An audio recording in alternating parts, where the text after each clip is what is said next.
My closest coworker had been sabotaging my internal job applications for 2 years. I found out from an HR administrative error.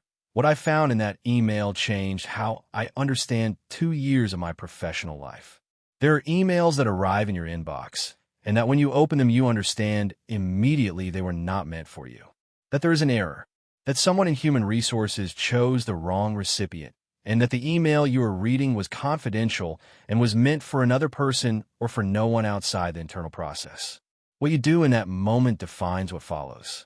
I read it, not because I wanted to see something I had no right to see, but because the subject line said feedback selection process regional coordination position, and I had just been discarded from that process 2 weeks earlier without detailed explanation, and the name on the original recipient line, before the error that had sent it to me, was the area director's.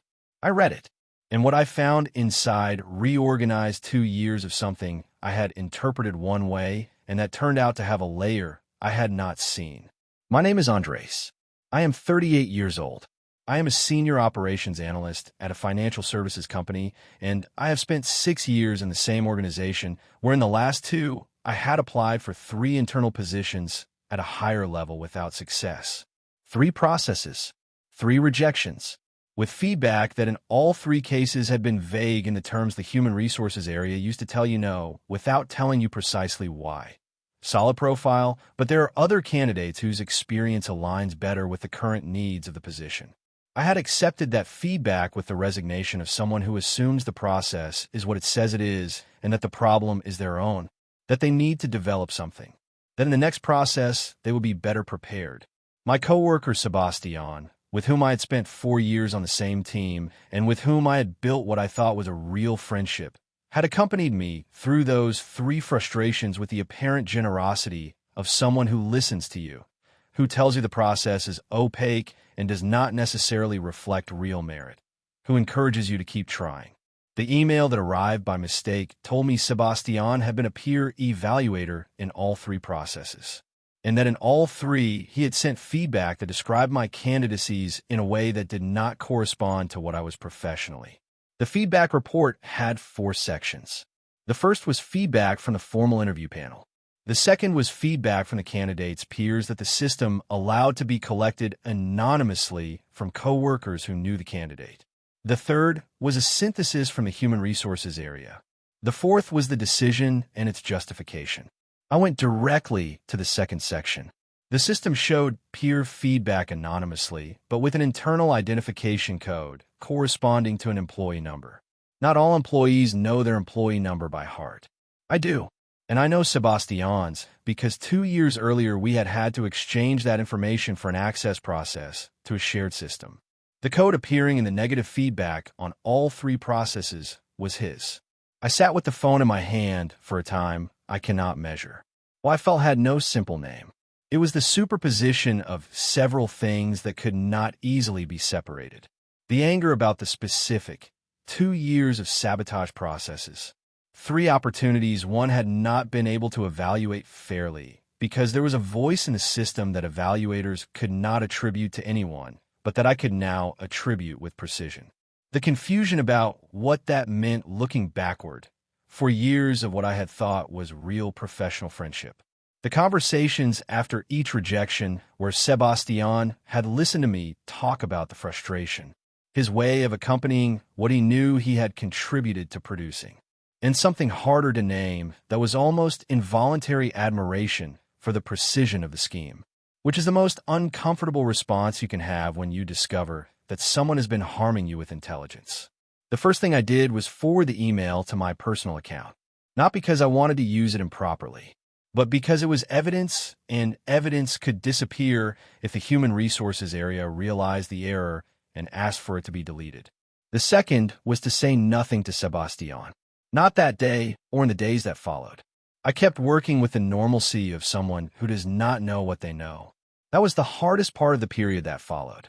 It took me 4 days to decide what I wanted to do with what I had. It was not a simple decision because I had several options with different consequences. I could confront Sebastian directly. I could go to human resources with the email and report what I had found. I could seek legal advice before making any move. I could do nothing and simply change the way I related to Sebastian and to the organization. I called a friend named Patricia who works in talent management at another company and who has the kind of practical perspective on organizational dynamics I needed. I explained the situation. She asked me 3 questions: whether the email had arrived in my inbox legitimately or whether I had accessed it in a way that could be questioned, whether the employee number was information I had legitimately, and what I wanted to obtain from the process: justice in the sense of there being consequences for Sebastian, or repair in the sense of my candidacy history being reviewed with correct information. I told her the email had arrived on its own, that I had the number completely legitimately, and that I wanted both, but that if I had to choose, I wanted the repair because consequences for Sebastian without repair for me was a Pyrrhic victory. She told me that with that clear, the move had more direction. The move Patricia and I designed did not start with Sebastian. It started with human resources, and not as an immediate complaint, as a request for information. I requested a meeting with the talent management director under the pretext of wanting to better understand the criteria of internal processes to better prepare my next candidacy. It was a completely legitimate reason, and the meeting was scheduled without issue. In that meeting, I did something Patricia had suggested that required the precision of someone who knows exactly what they are doing without yet revealing everything they know. I asked the director whether in internal processes there was any mechanism to ensure that peer feedback was not biased by personal conflict of interest between the candidate and the evaluator.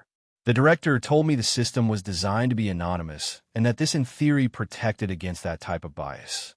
I asked whether it was possible that a peer evaluator could have a personal incentive to give negative feedback on a candidate.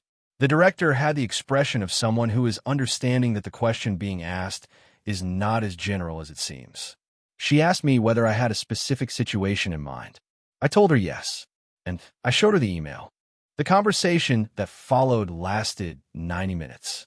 The director verified the administrative error from her area, which was real and for which she formally apologized. She verified the identification codes in the system, which confirmed what I already knew. She told me what the email showed was a violation of the ethics policies of the internal selection process and that it required formal investigation. She asked whether I wanted to file a formal complaint or whether I preferred the area handle it internally first.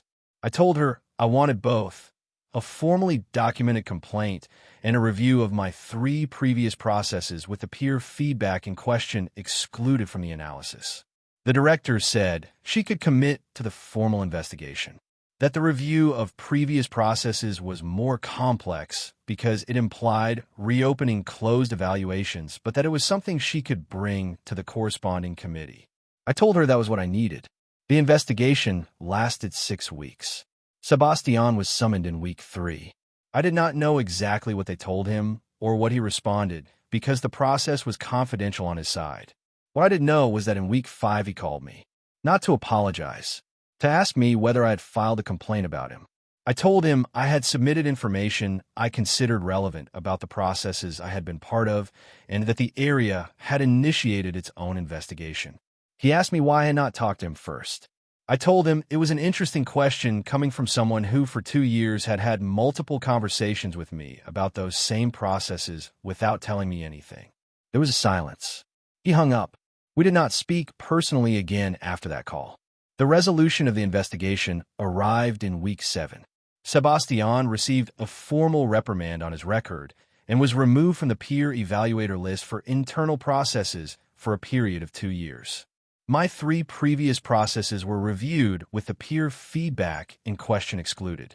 The review determined that in 2 of the 3 processes my profile had been competitive and that the negative feedback had been a significant factor in the rejection. That determination went into my record. And 3 months after the investigation concluded, I was invited to participate in a new process for a regional coordination position. Without peer evaluators this time, because the area had decided to review the complete scheme. I was selected. The relationship with Sebastian at work exists because we are still on the same team. It is the strangest relationship I have had to sustain in a professional environment. There is no open hostility. There are no conversations about what happened.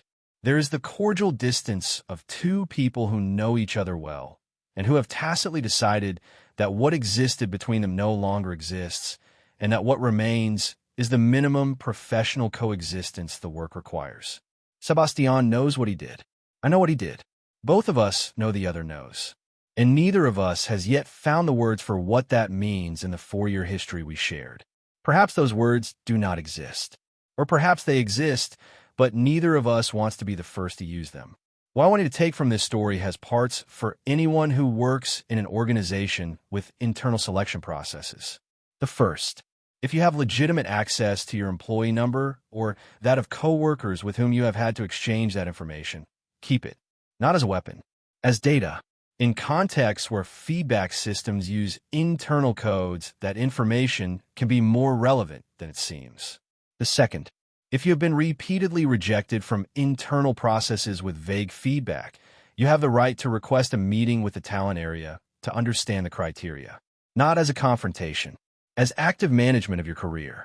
In that conversation, you can ask questions that, without being accusatory, give you information about how the process works. The third, when you receive an email by mistake that contains confidential information relevant to you, the ethical question is complex. What I did was use it to initiate a conversation with the corresponding area and not to directly confront the person involved. That distinction matters because it puts the process in the hands of whoever has the authority to handle it. And the fourth and hardest, the people who sabotage you in professional environments are not always people who do not know you. Sometimes they are the ones who know you best, who know exactly what your aspirations are and have the access to affect them and the intelligence to do so in a way that is hard to detect. That does not mean you should distrust everyone.